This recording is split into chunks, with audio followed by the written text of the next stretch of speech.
of give a good insight on the entire realm of uh, data-driven design. I have a smaller presentation which I'll share during the course of this session, and people can like stop me in between, or they can have the questions towards the end of the session. So let me go ahead and share my screen first. Is it possible, Anindra, if you can just like turn on the video, because like it would be go into the post editing and the things, so if possible. Uh, so Dr. Raj, actually the internet is a bit spotty. Is it okay? Like, I just want to make sure that my presentation session is all good, and towards when we have a Q&A, I can turn on the video because I Oh, might not need a presentation there. great, then, great, then, no issue. Sure. So I hope everybody is able to see my presentation, and let's get started. Perfect. Yeah. Okay. Uh, yeah. So let's get started about the data-driven design. So to start with, I just have introduction. I think this is already covered. As Dr. Raj said, I have close to 15 years of experience, and I have worked in varied companies, both on consumer as well as enterprise products. I do also take mentorship sessions at various forums like UX Coffee Hours, Design D, and I'm also a dedicated mentor at Springboard India. So moving ahead. So let's try understanding the data-driven design. Uh, so data are units of information, often numeric data collected through observation in a more technical sense. And this is more of a Wikipedia kind of definition, but it connects every element and every dot around the data. That it's much more than what we typically perceive. For most of the people, anything which is quantitative is a data, but actually not. It's a mix of qualitative as well as quantitative variable about one or more persons or object. So that is what the data is. And moving on, so I'll be talking about the data in product design context and its significance. This also holds good even in the service industry or even in the consulting domain, but this is primarily from my expertise on the product design specifically. So why is data important? So data is nothing but real evidence about a user's behavior, pain points, needs, and attitude. So basically, it's like a fact finding. It helps in making better design decisions. It also helps in getting buy-in from product stakeholders on certain decisions or design choices you made. So this is very important. What we need to understand is we all work with different stakeholders at different point of time, and while design owns a certain piece on what they kind of deliver, it's also a collaborative process. So it's not just that we just produce the design and that's kind of agreed upon by all the stakeholders. So for that to kind of convince, collaborate with the rest of the stakeholders, we need data, which is one of the key aspects. There are many times we as designers craft a design solutions based on our intuitions as well, based on our experience, past experiences. But we need to know that we are not the actual users of the product. And this is where data plays another key role. And it also gives insight to the designers so that they can create the best possible design for the people who are going to use a product. So data in general helps translate to improved product outcome. And I will be kind of talking in the future in the future slides about the what do we mean by the improved product outcomes. So so having said that, overall data helps product team understand their actual target users, reveal information about the users, their pain points. It also helps unearth new trends, which is something which is little hard or little tricky to get. It also supports the data-driven design model, and it also assures the team that they are working on the right track. So this is why the data is important in the overall realm of product design context.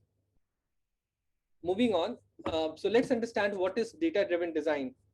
So data-driven design can be defined as a decision-making approach to the design process that heavily relies on collected data about customer behavior and attitude. So there's a lot of emphasis on the two words that I said just now, which is the customer behavior and attitude. And that's something we often tend to miss during the course of a project. So data plays a key role in that realm. And to be honest, being data driven is not a new concept. What in the past, what used to happen is that collecting of the data and analyzing data was limited to product manager, data scientist, or maybe like few engineers. But nowadays the world has changed. The decisions were made by them, and designers were tasked to just update the user interface. However, with the passing time, this approach of the whole data aspect has changed, and what we end up doing as a designer is much more than just producing good user interface. So we are nowadays a core aspect of analyzing user behavior, which was still getting lost at times. So having said that, just to summarize, the role of designer has evolved over the period of time, and we look beyond crafting delightful experience to solve key user and business problem in the most impactful way. So that is what data driven design helps us. And moving on, so this is why is the data driven important to us. So remember, data, like, designers are not users, as I said earlier, and we always need to kind of look through things in terms of what user needs, and not get biased with our own instinctive approach. There are times that we think a certain thing that would work a certain way, but that's not always true. So data plays an important role because it helps optimize the customer journey. It identifies the reason behind the high drop off rate. There are a lot of times when we have a funnel approach in the design process, or in what we are producing to the user, and there's a drop off that happens at a certain point of time. So data helps us uncover the reason behind why there is a drop off. Uh, we still need to focus on increased conversion. That is one of the key things whenever we have a transaction based system. We also care about the click-through rates or the open rate on any system that we have. And there are times when we work on a personalized and intuitive content experience for the users. So again, data plays an important role over there as well. So having said that, I would pause in case if people have any questions around the data-driven design. I can take that up, or if not, I can move on to the what constitutes data. I guess we can take the Q&A session at the end of once your presentation is done. So maybe in case in between any of the participants has a question, you can feel free to put it into the chat window. So we'll definitely take up the questions. Sure, thank you. So what constitutes data? So data is just not numbers, which most of us end up thinking. So it in fact qualitative data which helps understand user emotions, opinions, and observations, which are not numerical in nature, is also data. That is where the qualitative part is also defined as a data. And so what I would like to kind of let people know here is that both qualitative and quantitative data are important in the design process. So the basic constituent of data is both qualitative as well as quantitative. Let's deep dive into the specifics. So basically, quantitative data are numerical in nature, and they tell who, what, when, and where. It doesn't tell you why. So that's one key aspect that is missing from the quantitative data. And this type of data helps us identify how the product is performing and where the problems are. For example, A/B testing or the multivariate testing that we often do, or the website analytics, or the heat maps, or the large scale survey that we do are examples of data sources. Examples of quantitative data are like platform visit, bounce rate, event tracking, time on site, or conversion funneling. So these are basically some of the examples. While in case of qualitative data, it helps us get insight on not just what happened, but why and how it happened. So that aspect is where the actual qualitative data is very important in the entire process. And qualitative data can be derived from user interviews. We can do competitive analysis, usability studies, focus group, diary studies. We can have open-ended feedback, user recordings, and user testing. So these are different ways in which we can have the qualitative data measured. Now let's get into some of the data collection methods. So some of the common methods used to collect data includes user survey, A/B testing, site usage and analytics, consumer research, support logs, and discovery calls. By crafting your products in a way that caters to the user's goal, preferences, and behavior, it makes your product far more engaging and successful. So some of the things that we would end up deriving from these various data collection methods are: why are the customers churning at a certain point of time? Why there is a drop off in the conversion when the user initiated a transaction and then left them unfinished? Why weren't users completing the form that we had for them? Why there's a decreased usage of certain features? Why weren't customers trying out new features? Why there is an increased bounce rate? So all those things are something that we cover with the help of these data collection methods. And before we move to the next one, I would still like to reiterate one fact, that data is not everything. So data can give you useful insights that help make the right decisions, but you still need a human factor approach while dealing with data in actual true sense. So moving on with the alignment with business stakeholders. So this is like, right now I was just focusing in terms of what data is, what data-driven design is all about. But having the approach is also very important in terms of making sure that what you do with the data and how you collect data is not only by yourself, but you have a larger team, which is part of the entire process. So as a strategy for the data-driven design, you need to have the alignment with business and product stakeholders. So to do that, what we need to do is we need to help everyone understand the rationale behind the data-driven approach. We need to let them know what and why we are doing this. We also need to educate at times that what constitutes data. Not everybody would be at the same page, even in our organization, and we need to kind of respect that.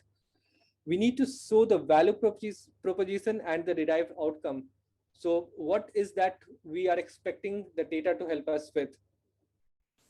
We also need to talk about how it increases the designer's velocity by decreasing the design iterations and avoiding pitfalls.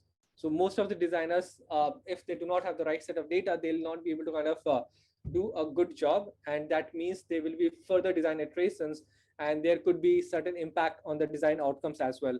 So all that is something which we will be able to handle with the help of the data-driven approach.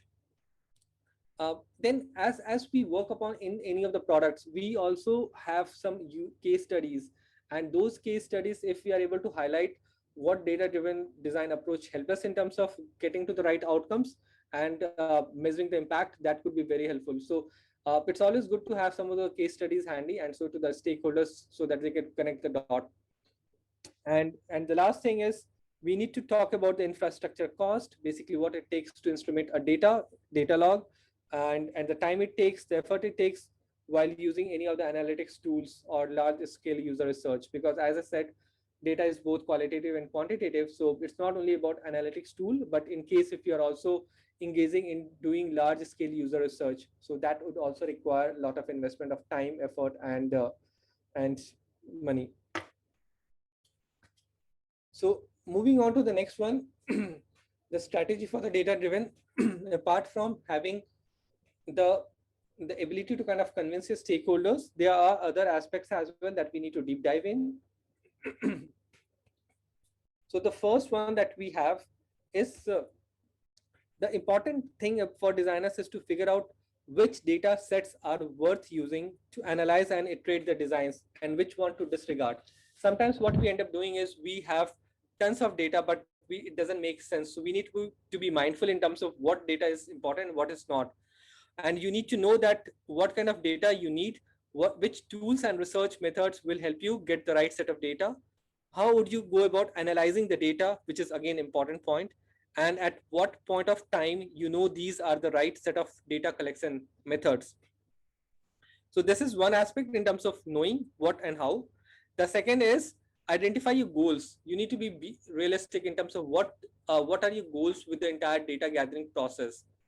And that is something you need to kind of document for yourself and document for your stakeholders as well.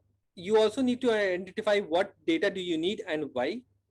And the other thing is identifying the right data source. So sometimes what happens is those data may or might not be residing in the system. So you need to check for the availability of those data. And since you have identified which areas of your business will benefit the most from analytics and what issues you want to address, it's time to target which data sets will answer all those burning questions.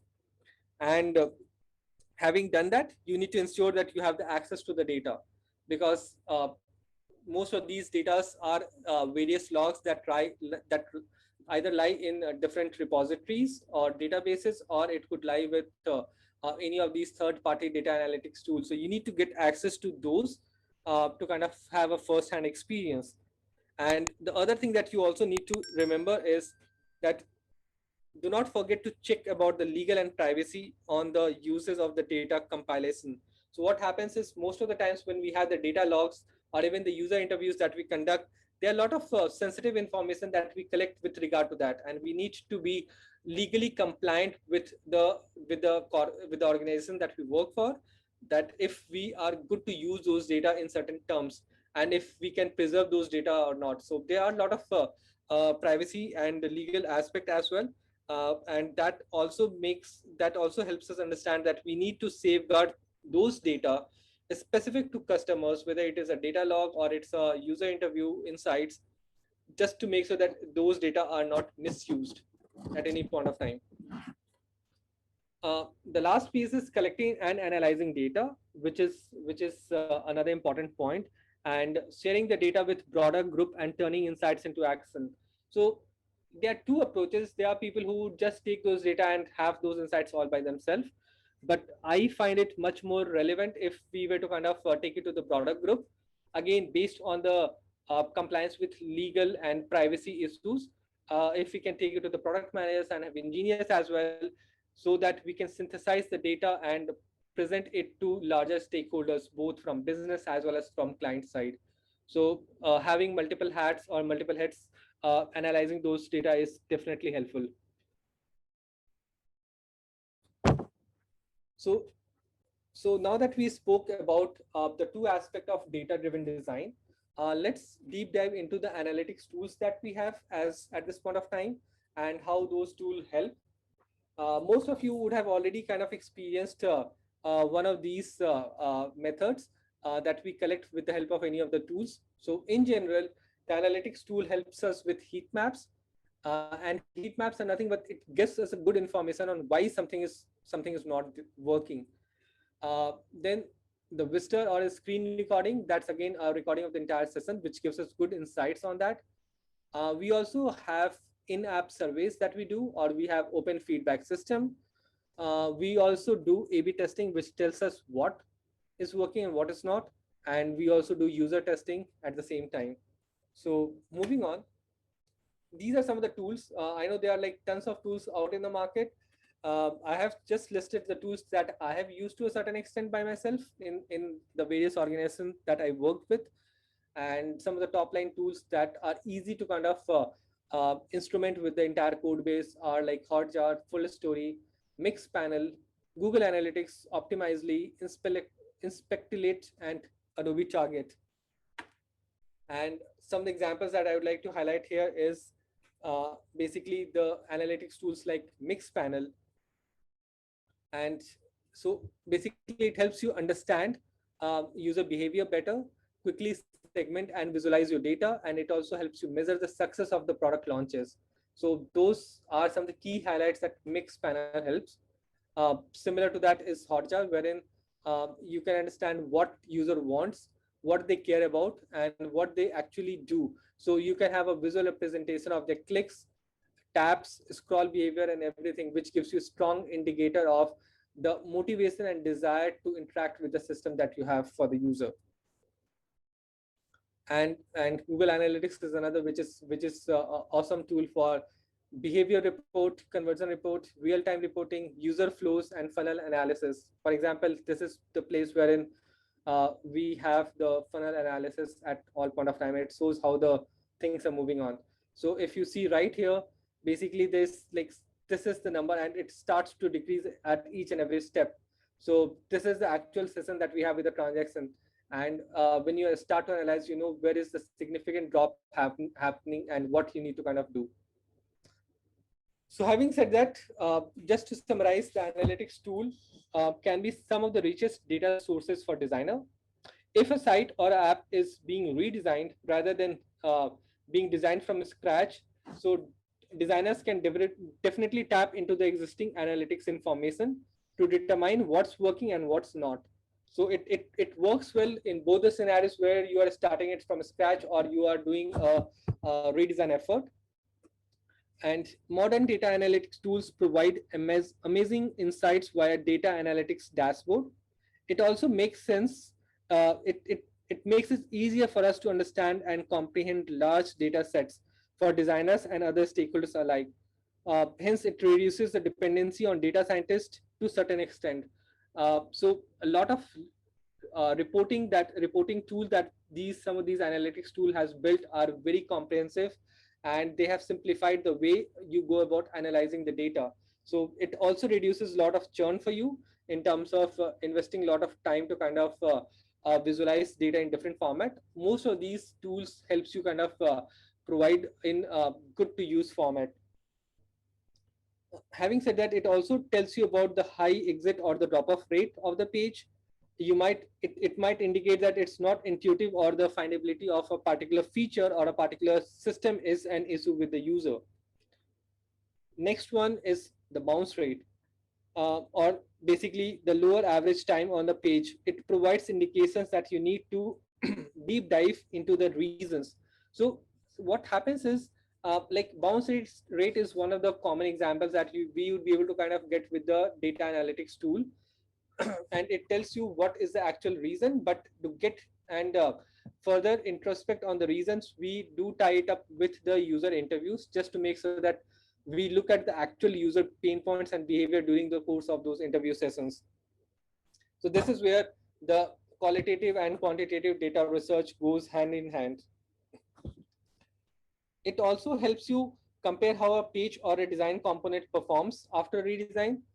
That's important aspect that we always wanted to know if the redesign is in the right direction.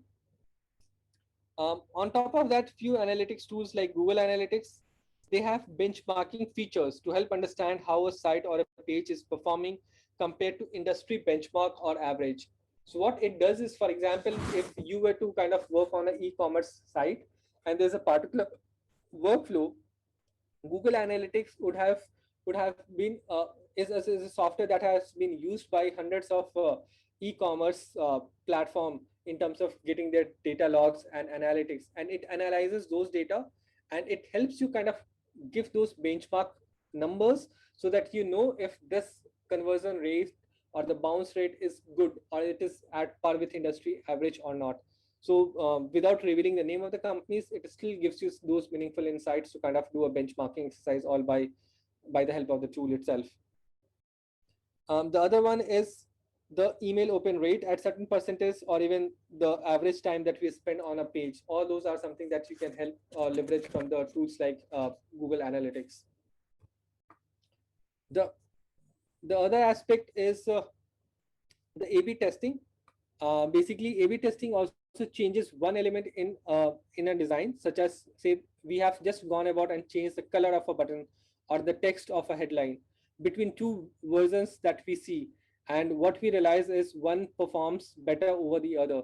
So there's a controlled environment wherein we launch the product to the external world with a delta change at a certain percentage. We release it and then we start to analyze and then we increase that delta.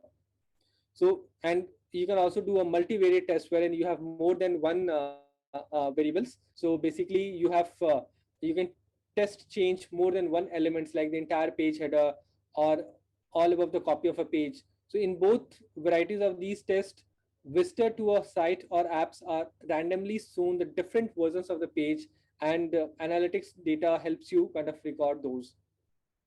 So in nutshell, continuously running A/B testing or multivariate testing also helps you improve a design that can result in huge conversion increase. So that is how some of these tools help. Moving on, how do you go about analyzing the data? So the important thing for a designer is to figure out which data sets are worth using. to base their designs and which one they need to disregard. That doesn't mean it might not be helpful for rest of the world, from engineering to product, but yes, that might not be something which will give you a good insight from a UX perspective. So you just need to kind of disregard those data. And once both the qualitative and quantitative data has been collected, designers should look for trends in the data sets as well as what are the outliers. And outliers often give us insights into potential problems that user may run into that could become significant as traffic number increases over the period of time. So we also need to kind of weigh on upon the outliers as well. Uh, and yeah, and the next thing is data is helpful only if you know how to interpret and take informed decisions. So there are three aspects. One is data collection. The second is the data interpretation in terms of how do you go about analyzing the data. And the third is the data outcome, basically what you do with the data, what kind of decisions you tend to take based on the data that you have interpreted. So collection and analysis of the data and make informed decisions based on it, and then repeat the process of collecting and analyzing data again on the design decisions you have made. So it's not like you just do it for once and you're done. Say if you're redesigning a workflow for a particular site, you collected the data and you analyzed the data and you took certain informed decisions. Once you do that, you have made certain changes to the design, it got rolled out again, you need to follow the same cycle just to be sure that there's nothing that is working on the that's not working for you. So it shouldn't stop at the first site itself, that yes, I have done my due diligence in terms of just getting the data and took some decisions based on it, and that's done. That's not something that would help you succeed. And you should always bring these data points to a larger group discussions with the product teams. So that is mainly about the how to analyze data. Moving on to the next one, which is the last piece, basically, that is using data and making informed decision. So now that we have collected the data, we have interpreted the data in the right way, let's see how we can use those data models to kind of take certain product decisions. So using data at your work for taking the right decisions and making the design choices, basically. If you are starting afresh on this trajectory, then start with a smaller and identify the most important data sets. Not everybody would like to start with a big undertaking. So see if there is any existing data that you have, or if there are analytics tools, or the simple enough, if you have the user feedback that you can just piggyback on and get started with a data-driven design approach. Some of the examples that you could also use is page views, click event for primary actions, time on the page numbers, conversion rate, or the scroll depth. How many times the user has to kind of scroll through, and are they actually scrolling through? So these are some of the things that you can start analyzing the data to start with. The other thing is you can, the other examples could be your conversion flow is revealing that a lot of users leave the page before they fill out the form. So what that means is there is certain issues around the conversion. There is either the entire workflow is not intuitive to the user, or the form is little cumbersome, or they are not able to find the form by itself. So there could be multiple reasons. So once you start to kind of analyze those data, you need to kind of put your designer's hats on and redesign some of these elements. Sometimes it also happens that the form is too long, or the page loading is too slow, or does the form even work? Basically, we have a plethora of basically the we have different aspects wherein people will go about accessing your websites, and there are different browsers in today's world. So not every time you may end up doing all the research on browser specific thing. Even any kind of user testing or QA testing might not be complete in its own nature, but having the data log will help you provide that what could be the actual reason for a page load which is too slow, or the form doesn't work in one over the other. And the other is the event triggered surveys. So like this is mainly about you had the data, you collected those data, you interpreted those data, and you started taking the informed decisions. But at the same time, there are a lot of data that we need to collect upfront if we are building some meaningful features on the tool itself. For example, event trigger survey. So it might be a new terminology for some of the people, but it's something which has been existing for time long. So just to define in terms of what a event trigger survey is. So basically we define an event which is nothing but the set of tasks user perform or the time user spends before a survey is triggered to the solicit feedback. So let me give an example right here. Say if you're using a Swiggy or you are using a Zomato or you're using a Uber app, will you be interested in providing the survey data really in the on the Monday morning first thing at your workplace? The moment you see those surveys, it might not be the right experience for you, right? So what we end up doing is we start to analyze data from user's perspective. When is user going, when, what, at what point of time does the user uh, interact with us most often? That's one. The second thing is we also try to see the amount of time user has spent in terms of interacting with the app. So say if you as a user have ordered a basically a food for a food delivery on the Swiggy app for the third time in a week, maybe you have consumed enough of the application to understand the workflow, and this is the time we should be able to kind of ask for your a quick survey from you. Because having used the app at a certain point of time, you might be interested, or there are higher chances for you to provide the survey or take the survey. And this is where the event trigger survey helps. And if in case if you just decline, you do not want to kind of take the survey at this point of time, we will instrument another logic after which you will be shown the survey at a certain instance. So it's not that at any point of time you open an app, we'll throw you a survey. That is something that doesn't work in today's world. So basically defining the event, and those events could be defined based on what pattern you, at what pattern and what logic you want to build, for example showing that survey. And analytics will collect those data, bring it to the backend, and then the event is triggered. So basically this is where the analytics plays a key role, because they will be able to know that a user A has used the app third time in a week, and they have spent 5 minutes of their quality time with the app, and that is where we will trigger that survey to them. The other thing is the friendly nudges. A lot of people are using the nudges in terms of sending the notification, personalization, optimizing the flow, or creating micro interactions. All these things are important, whether it is nudges or the personalization, and everything requires you to know much about the user sessions. And those user sessions could be known only if you have the right analytics tool instrumented to kind of provide that sessions to user. uh, for example, you use any of these Google weather apps, it gives you a personalized experience because it knows a lot about you in terms of your user behavior, the sessions or the time that you spend, and that is where it shows a much personalized content, which is a delight factor for the user. The other thing is email.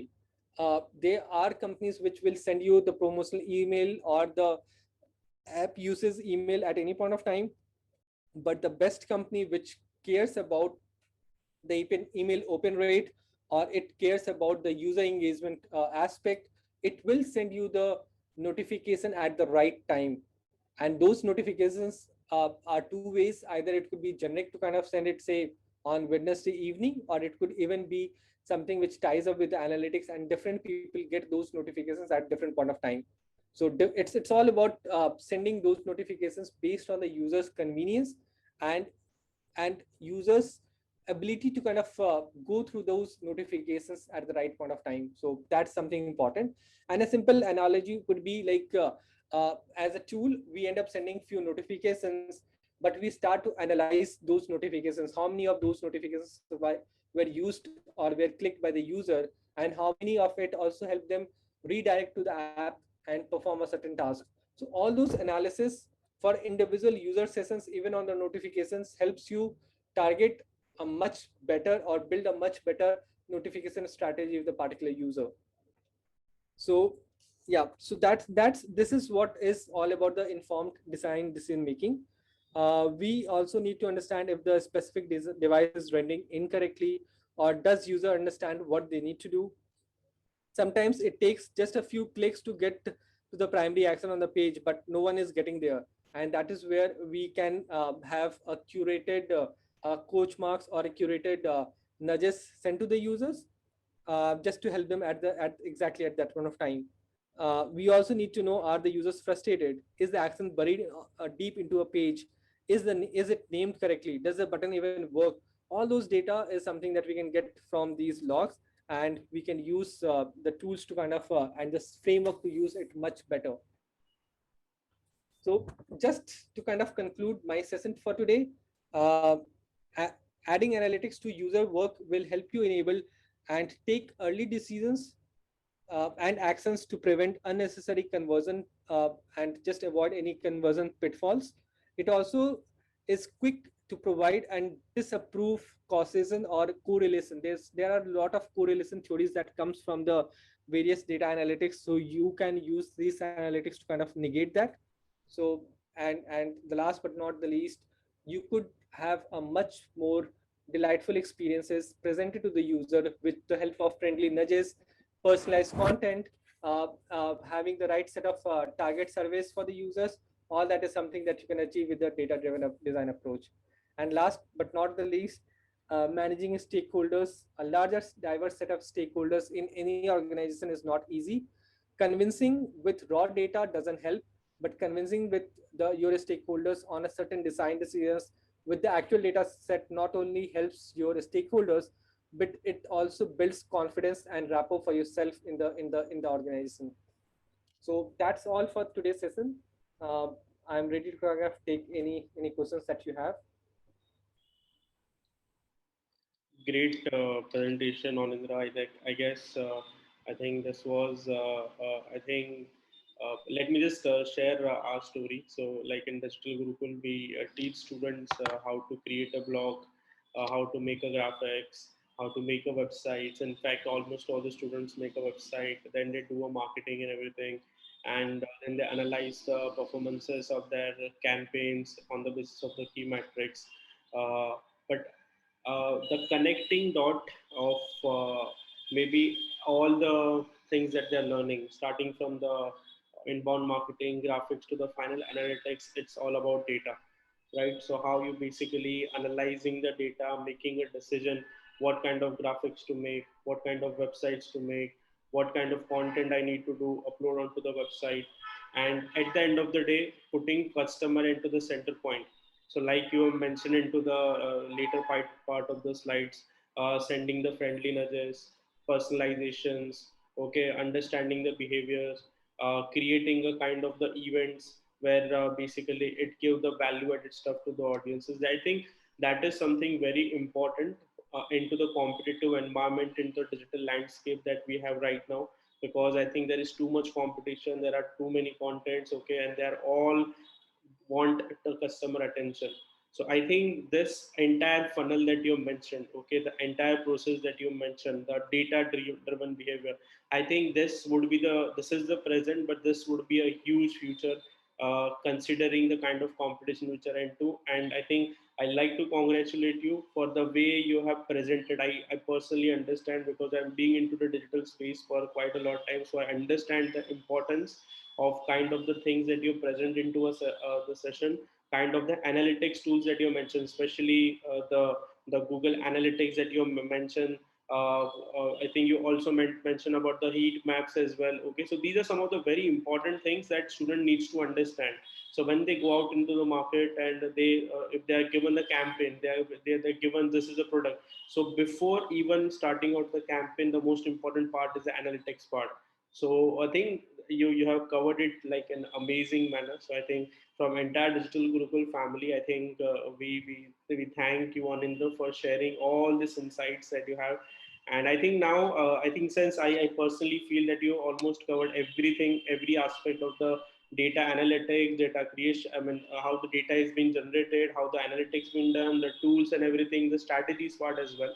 So now, and if any questions that being there, I will definitely take up. So I think One of the question is from Ayushi. So Ayushi has mentioned, uh, she has a question, sir. Do we need to learn coding from for UI UX or something?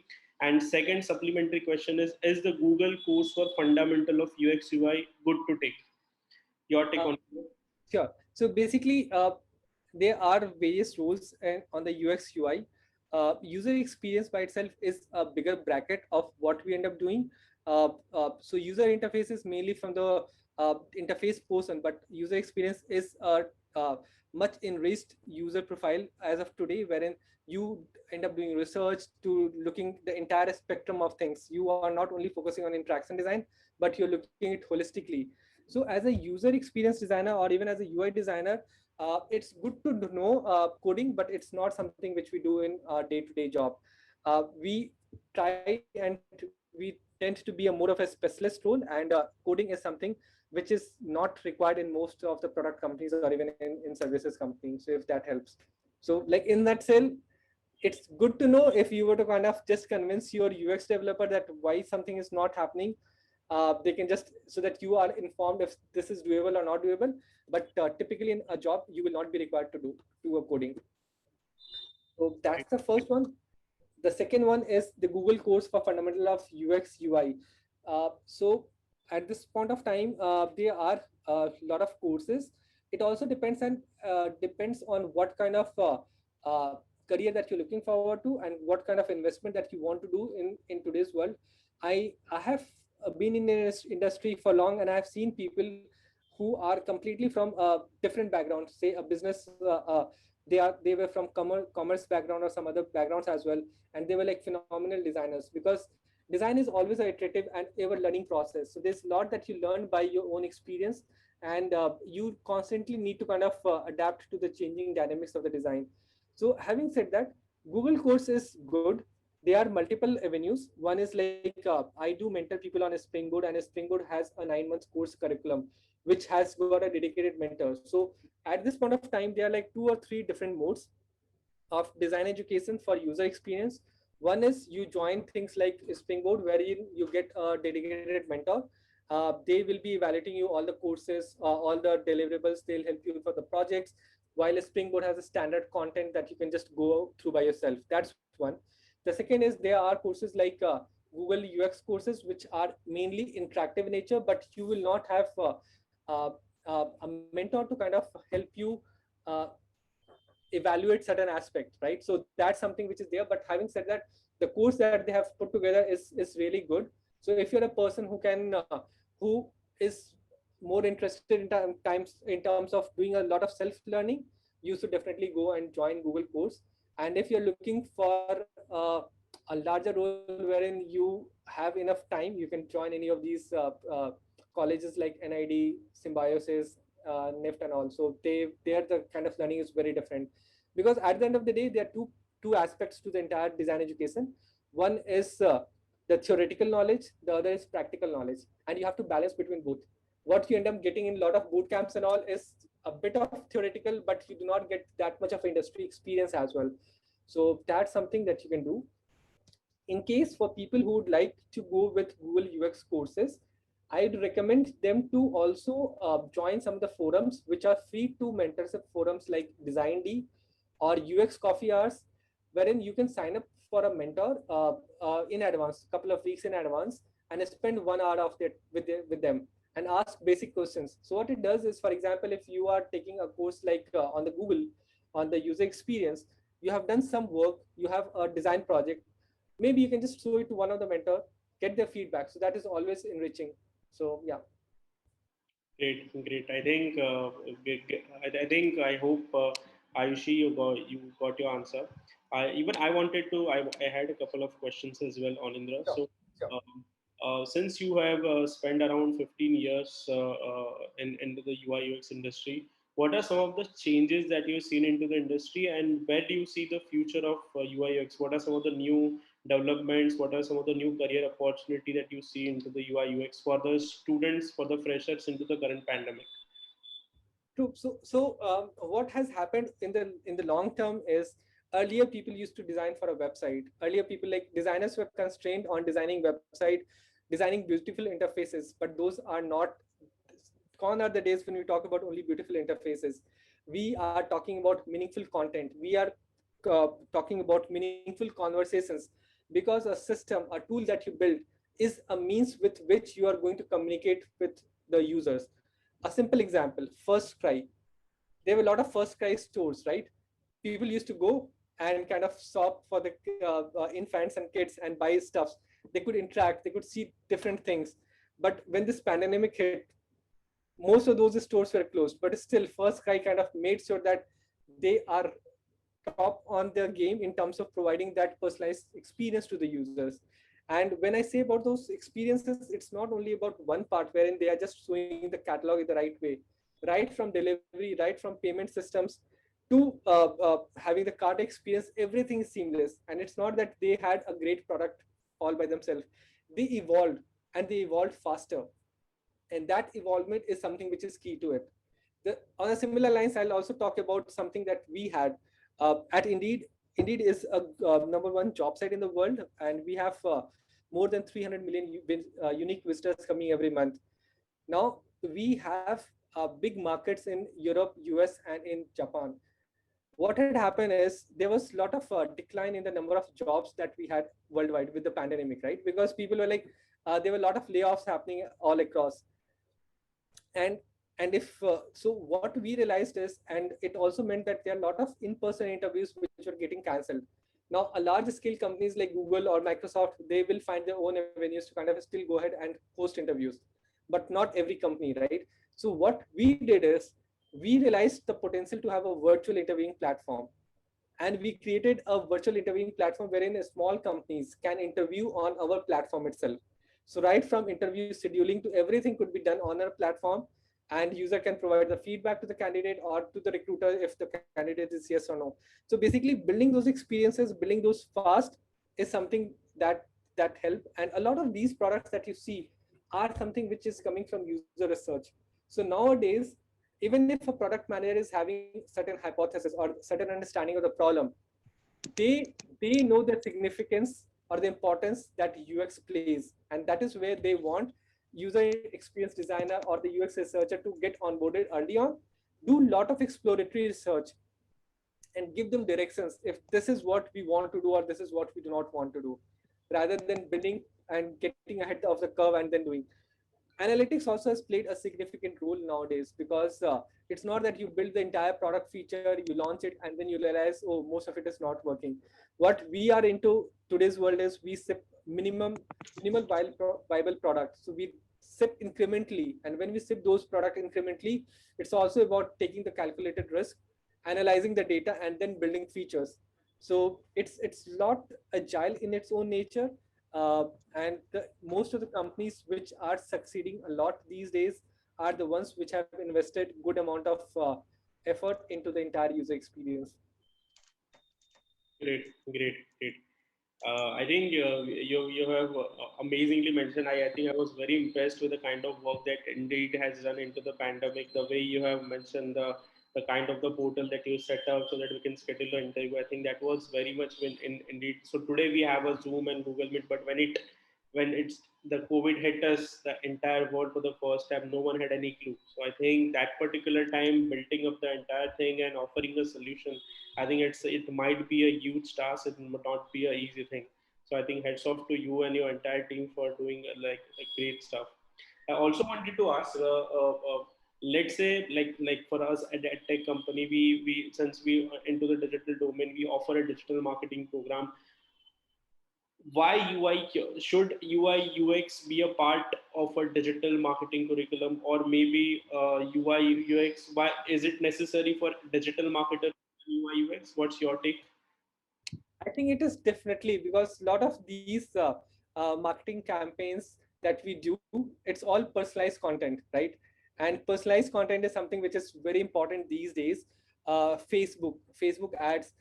If you go and see Facebook ads or Google ads, they have a big team of designers that work alongside, which analyze data, and those data are not only from users' pattern, but those are also user behavior. So there's a lot of behavior analysis which the design team can also do, and that is where a good company, they do not have designers only from one background. They also recruit people who are like who are from psychology, who are from diverse background, they also join as a designer or as a researcher. You'd be amazed to know that a lot of people that have worked who were user experience researcher in my team, those were from anthropology background or from psychology, because they bring a different perspective altogether, right? So the way you have the ability to kind of get the right set of data during user interviews or understanding actual user pain points or getting deep dive into those sessions are, which is very important. So yes, I think UI UX is getting all the tractions, and having it a bit of that flavor in the digital marketing courses would definitely be a good thing. Great, Anandra. So I guess to conclude this session, I think it was a very in-depth and value-added session that has been shared by you, considering the UI UX part, the data analytics, and kind of the Q&A that you took. I think it very well gave the all the students, those who are watching us here, those who are watching on different platforms when we'll be launching on digital platform. I think.